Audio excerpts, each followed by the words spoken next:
Bueno, seguimos en Dimensión Salud con el ingeniero Julio César Molina y le vamos a preguntar cómo se generó el último aumento, ¿sí? ¿Cuál fue la herramienta que se utilizó? Sí, hubo dos incrementos, digamos. Uno referido a los precios del mercado eléctrico mayorista, de la generación, que eso se realizó dentro de las normativas de la ex Secretaría de Energía, CAMESA de por medio, con el dictado de nuevos precios estacionales. Y el otro, en el campo de la distribución, allí curiosamente, al menos para mí, o paradójicamente, se utilizó un mecanismo con una antigüedad de 10 años, poco ortodoxo. ¿Y por qué digo 10 años? ¿Y por qué me llama la atención y por qué lo observo con cierta criticidad?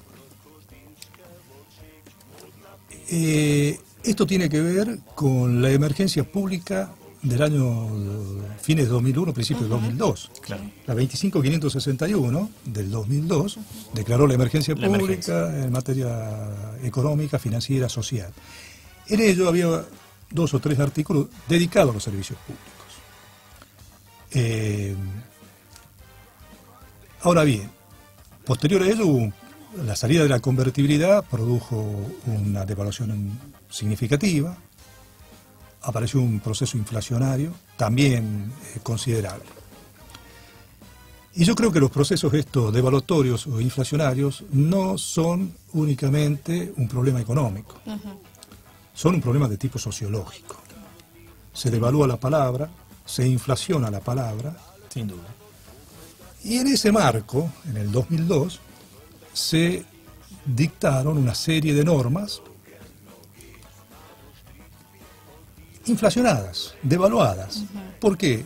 Normativas que se apartaban del marco regulatorio eléctrico, que lo rescato como cuestiones de principios, y aparece una serie de normativas, de decretos y resoluciones ministeriales, aclaratorias, porque en algunos casos habían obviado, por ejemplo, en algunas recuerdo, habían obviado poner como servicio público al sector transporte, entonces había que aclarar que también estaba incluido. Claro. Cuestiones básicas.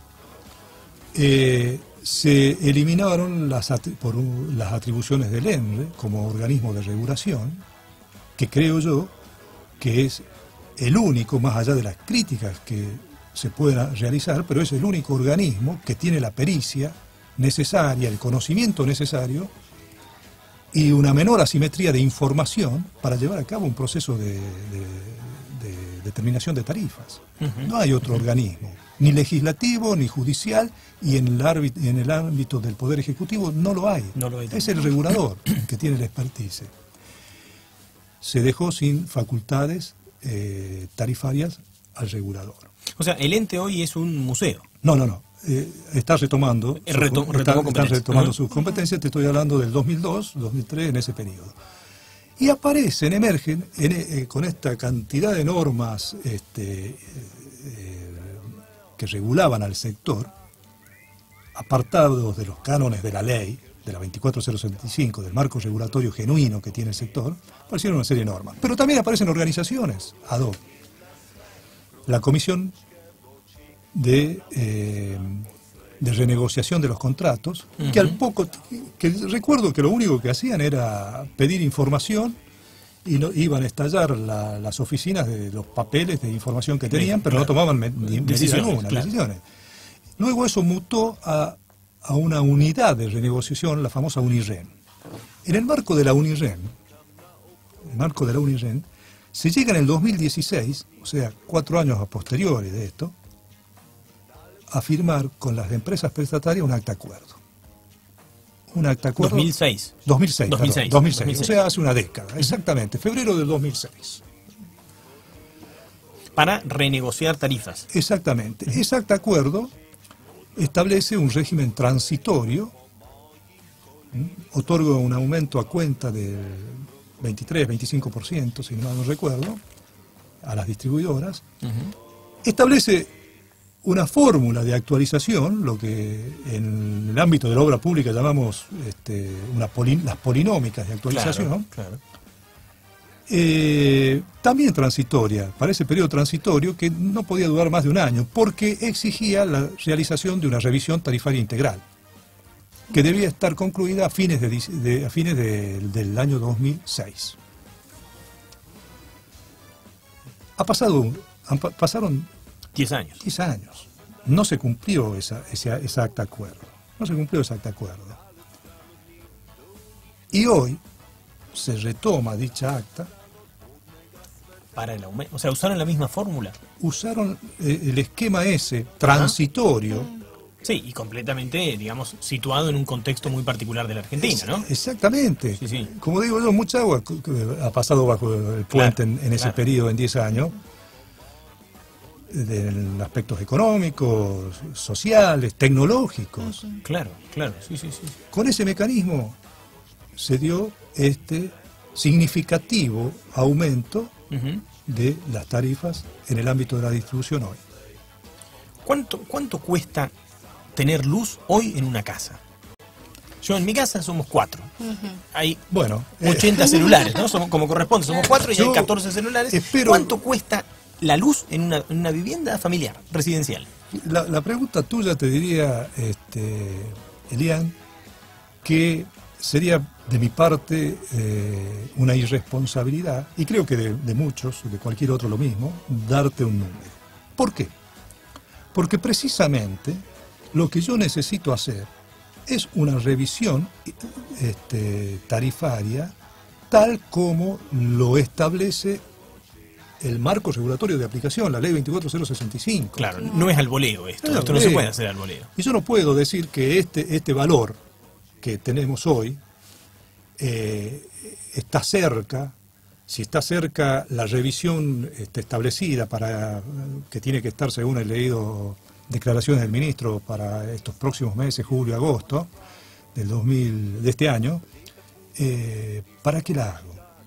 Claro. Estoy cerca, sobrepasé el valor de equilibrio, el valor razonable que exige la ley. Porque hay un tema lindo para pensar la equidad, ¿no? ¿Cómo hacemos para acceder, ¿no? Con equidad a un servicio público? Ahí está, y la única manera es hacer una revisión tarifaria. Ahora está planteada la revisión tarifaria integral. Pero esa revisión tarifaria integral, llamada integral en esa acta acuerdo del año 2006, se podía haber obviado, creo yo, porque el marco regulatorio preveía, en aquellas épocas de normalidad institucional en el país, preveía revisiones quinquenales. Cada 5 años se hacía una revisión que se llamaban revisiones ordinarias. No se alcanzaron a hacer en el ámbito de la distribución, correspondía hacerlo en el año 2002. No obstante, el organismo de regulación ya venía trabajando, ya tenía estudios, las empresas habían presentado sus estudios y se venía trabajando en eso. Lamentablemente, la emergencia o crisis, para llamarla con tanto eufemismo, impidió. Pero a su vez, el marco regulatorio prevé revisiones extraordinarias. En cualquier momento se puede hacer la revisión. O sea que ahora tendría que haber ocurrido. Podía haber ocurrido, en vez de apelar a esta norma, porque he denostado todo el andamiaje jurídico que estableció el gobierno anterior.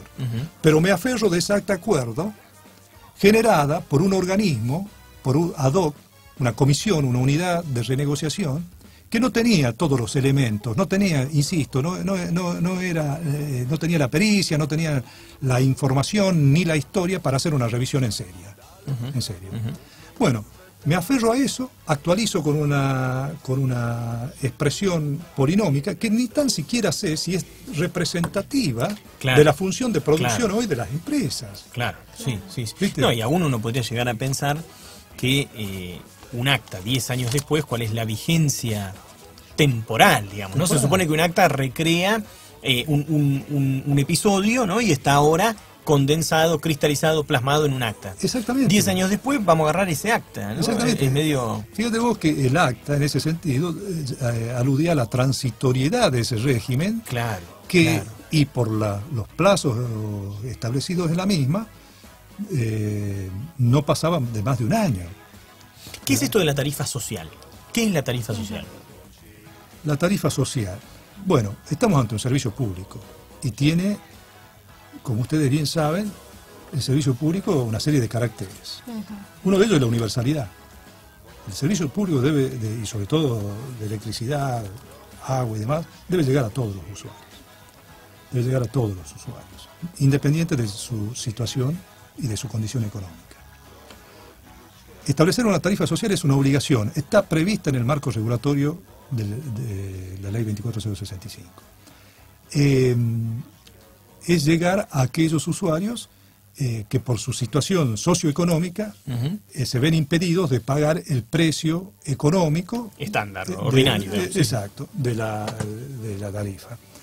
Ahora bien, todo ello lleva un sinnúmero de tareas, de cuestiones que para tratar de, una vez establecida esa tarifa social, y ver el quantum de la misma, y ver a qué sectores se la voy a otorgar, un estudio muy serio, muy agudo, para evitar los famosos llamados errores de inclusión y de exclusión. Es decir, tratar de excluir, o de en lo ideal no excluir a nadie del cual le correspondería, y tampoco incluir a nadie que no corresponde. Que no corresponde. Es una tarea ardua. Acá se habla de la tarifa social, sin duda. Hay la resolución 7 del 2016 de este año, del Ministerio, cuando alude a los criterios para la determinación de la tarifa social, aparecen los criterios de elegibilidad. Ser jubilado o pensionado por un monto equivalente a 2 veces el haber mínimo nacional. Personas con empleo en relación de dependencia que perciban una remuneración bruta menor o igual a 2 salarios mínimos vital y móvil. Ser titular de un programa social, estar inscripto en el régimen de monotributo social, incorporado en el régimen especial de seguridad social, etcétera, etcétera.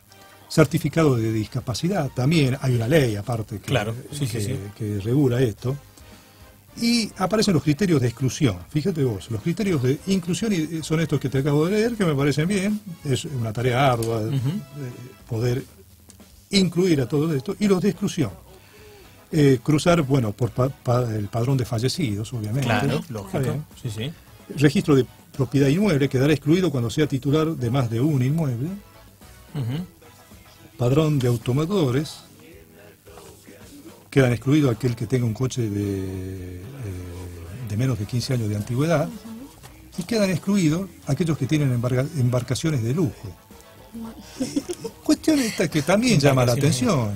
Yo he trabajado en estos temas para algunas provincias. Entonces no me compro el barco, por las dudas. Yo tampoco. El yate no lo compro. No lo compro. Esto sería como incorporar como criterio de exclusión a aquellos que tengan un Picasso en su casa. Claro. Sí. Es raro, ¿no? Es raro, como vos decías, ¿cómo estamos? Al principio estamos raros como encendidos, ¿viste? Claro, sí. Como dice el tango. Ahora, ¿somos derrochones, Julio? Sí. ¿Tenemos que reeducar el consumo? Sí, totalmente. Esa es otra realidad. Esa es otra realidad. O sea, este ejemplo típico del señor se va a trabajar, la señora se va a trabajar 8 de la mañana y dejamos el aire puesto para cuando volvemos a las 6 de la tarde esté fresquito. Es una locura. O en las oficinas también dejar el aire por dejar. Cuando uno pasa por el Bajo y ves todos los edificios iluminados, se supone que son de oficinas, toda la noche con la luz prendida. Somos derrochones, gastamos de más. Es una cultura, pero es una cultura que viene como consecuencia también, para hablar sin eufemismo, de políticas populistas, de precios políticos que siempre se han puesto a las tarifas. Sin duda, sí. Claro, porque... O sea, pagar 50 mangos de luz y que cueste 180 pesos una pizza, hay algo que no está bien. Hay algo que no está bien, exactamente. Sí. Y la señal más fuerte para restringir el consumo, no hay duda, es el precio. Claro, sin duda. Todo lo otro es... ¿Y los controles fallaron? Me refiero de parte estatal hacia las empresas. ¿Falló eso o no? Yo soy también crítico, digamos, y no tan solo del último periodo, sino del anterior. Así como rescato en el regulador la capacidad, la pericia, la idoneidad y la información, y que contar con la información que se requiere para llevar a cabo un proceso de revisión tarifaria, debo decir que en las cuestiones regulatorias referidas a los controles han sido, de alguna manera, procedimientos kafkianos, que han permitido que la señal sancionatoria, que en definitiva uno habla de señales sancionatorias, pero pueden ser sanciones o premios, es inducir, señales que inducen a las prestadoras a que cumplan con las pautas establecidas en lo que hace a la calidad, han sido metodologías kafkianas, que observan algunas fisuras por donde las prestadoras incursionan, y hoy te podría decir, un poco con los ejemplos de años pasados, que tal vez se esté analizando en el primer semestre del 2016 los apartamientos a la calidad de las distribuidoras del año 2013. O sea, tenemos un asincronismo de 3 años, no sirve de nada. No sirve de nada. Bueno, ahí hay otra cuestión relacionada con este aumento, porque se dice que en esta revisión tarifaria integral se va a rediscutir el tema de la calidad. Perfecto, me parece fantástico, vamos a rediscutirlo al tema. Ahora bien, hay una serie de principios en la ley que hacen a las tarifas. Uno, que ustedes lo conocen muy bien, que es un concepto poco poroso, como es el que dice las tarifas deben ser justas y razonables, que tiene su explicación. Pero eso se va desgranando y después en la misma ley aparecen concatenados con ellos principios programáticos. Sostenibilidad, o sea, la viabilidad económica financiera de la empresa. Eficiencia es otro principio. Yo a la empresa le garantizo o le autorizo que costos mínimos. Costos mínimos. Yo estoy regulando, yo no puedo pagar ineficiencia de la empresa, no puedo transferir a tarifas los costos de vengados o Claro. No. Aparece el principio de equidad, que bien decías hace un momento, y así otro, la transparencia y demás. Ahora, hay otros dos principios que están en la ley que hablan de que yo le voy a reconocer a la empresa que actúe de manera prudente y eficiente. Y el principio de prudencia se relaciona con el principio de precaución. Y hoy, con este aumento, lo único que hemos tocado es un solo principio, el de la viabilidad económica financiera de la empresa. ¿Y quién me garantiza a mí, si no tengo el incentivo necesario para que la misma realice las inversiones, quién me garantiza que las haga?